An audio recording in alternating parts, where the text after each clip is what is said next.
If you want to know if a certification is worth the paper it's printed on, then just evaluate the value and recognition it bestows on the person who achieves it.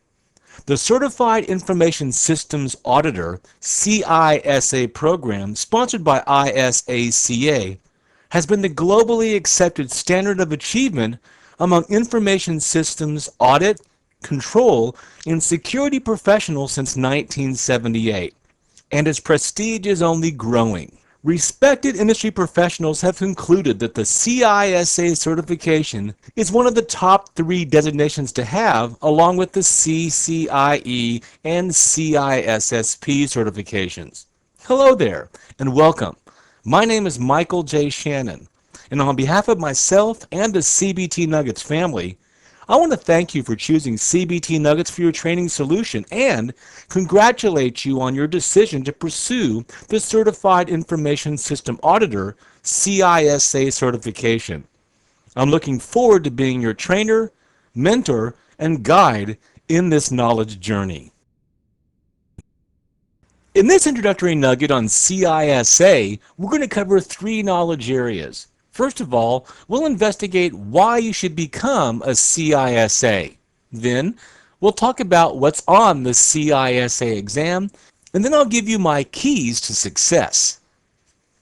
You know, the CISA is really a pretty expensive exam, and if you're not a member of the ISACA, it's even more expensive. So you want to make sure that before you commit to this process, why should you become a CISA? Well, number one, it's going to certify you for yourself, for your peers, and for your job market for skills and judgment and expertise in information systems auditing, IS control, and general security practices, practices that are recognized by the ANSI and other organizations as well. In addition, the skills that are assessed by the CISA are going to be building blocks to your success as a security professional. And there's a rapid growing demand for the skills in the area of auditing, especially auditing information systems. And many organizations now are actually demanding, whether it's management or people that are doing hiring, they're demanding that you be certified and pretty much accredited with the skills of auditing and controlling and securing information systems. Also, CISA has global recognition in the industry. It's one of the most renowned certifications out there.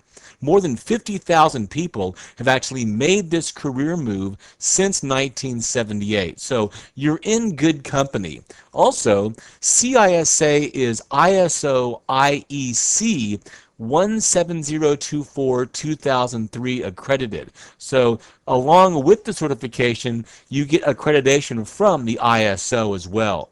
So these are all fantastic reasons to pursue the CISA certification.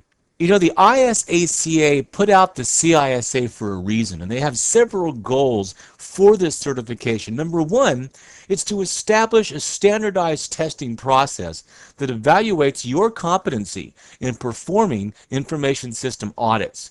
It also offers a way to motivate you, to motivate IS auditors to further develop their core competencies with ongoing certification. It helps you monitor the success of maintenance programs, keeping your knowledge base up to date and current with changes in the security and auditing industry.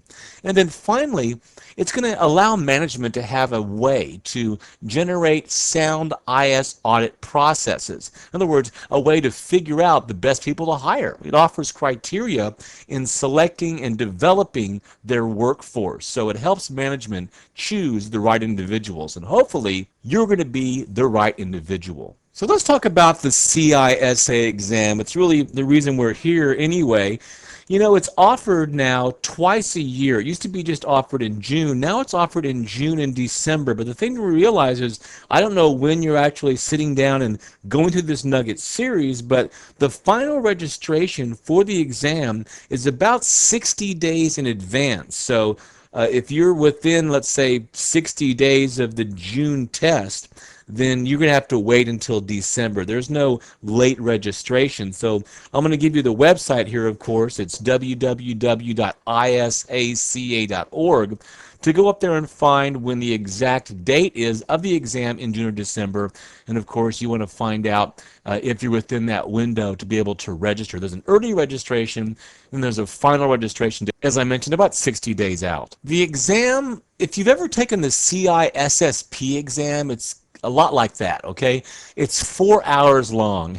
It's a long exam. They give you 4 hours to complete 200 multiple choice questions. And these are going to be difficult questions, but we're going to be well prepared at the end of this CISA Nugget series.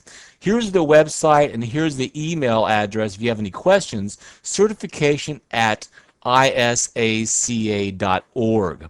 If you're an ISACA member, the exam's going to cost you $360. If you're not a member, the exam's they're going to bump it up $120 more. It's going to cost you $480. So you want to make sure that you're well prepared for the exam because it's $500 a pop, and then you got to wait 6 more months to take it again. Once you finish the exam, you can, when you register, you can tell them, I want to be notified by email. You can give them an email address, and they'll email you optionally, but they will send you a hard copy a little while later. So that's the CISA exam kind of logistics. But here's the actual 6 areas or domains of the CISA exam and the different weightings or consistency of the whole.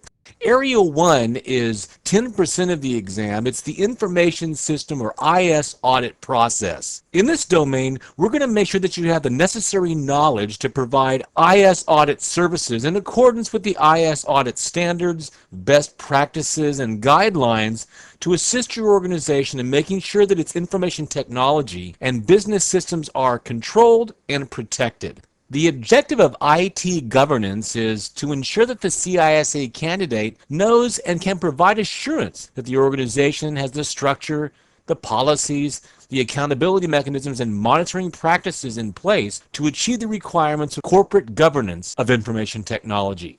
Area 3 is Systems and Infrastructure Lifecycle Management. In this domain, we'll learn how to provide assurance that the management practices for the development and acquisition, testing, implementation, maintenance, and disposal of systems and infrastructure will meet the organization's objectives. Area 4 is Information Technology Service, Delivery, and Support. This consists of 14% of the CISA exam. The goal of this area is to make sure that you understand and can provide assurance that the IT service management practices will ensure the delivery of the level of services necessary to meet the organization's objectives. Area 5 is almost 30% or a third of the entire CISA objectives. This is protection of information assets, and we'll actually have additional nugget movies to cover this information. The objective of this domain is to ensure that the candidate understands and can provide assurance that the security architecture, which includes policies, standards, and procedures and controls, assures the CIA, or confidentiality, integrity, and availability of information assets.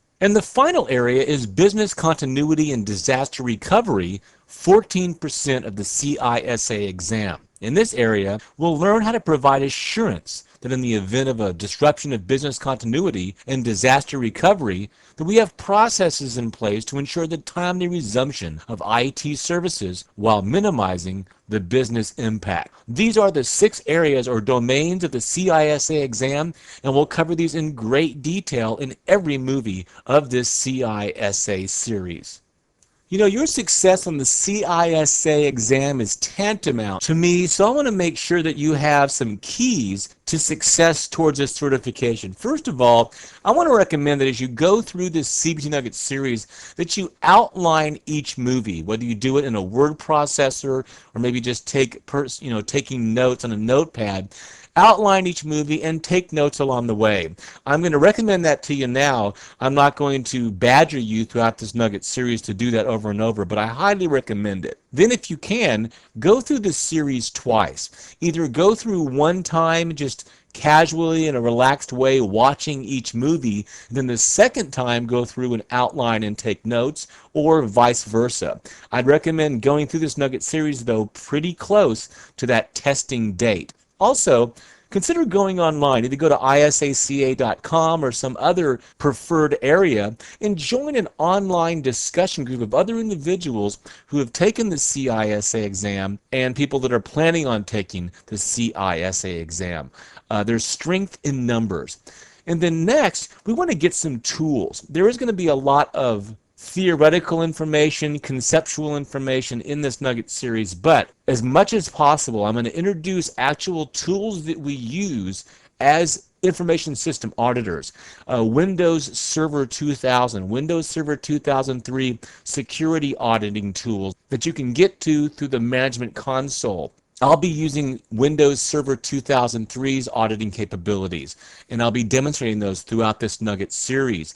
Also, from a networking standpoint, I'll be looking at Cisco Secure Access Control Server for Windows. That's a tool that I use on a regular basis as a Cisco professional. And then I want a way to store my log files, so I've got a syslog server. And the good news is you should be able to get evaluation copies of all of these different applications. You should be able to get an evaluation copy of Windows Server 2003.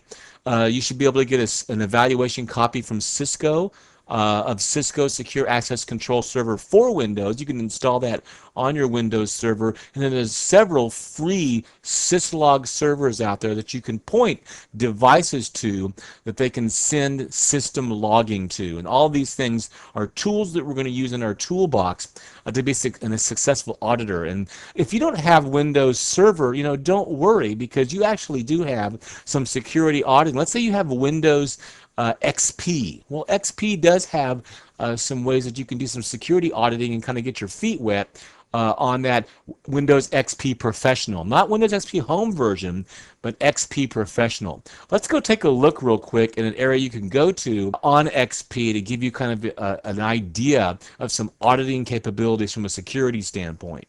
Okay, I've used Remote Desktop Protocol to connect to one of my management stations in my lab that's running Windows XP Professional and has all the tools on it that I need. If I go to the Start menu and I go to the Control Panel, I'm going to find in the Control Panel an Administrative Tools applet, and you want to look for this on your XP Professional machine.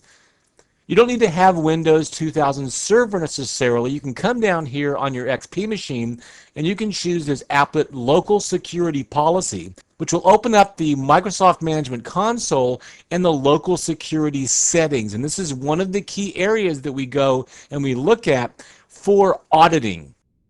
You can see under Account Policies, I've got my Password Policies area, and this is information that we're going to cover in this particular Nugget series, but I've also got account lockout policies, I've got audit policies, user right assignments. This is a whole slew of information here, security options, public key policies for my public key infrastructure, my digital certificates, digital signatures, and my certificate authority.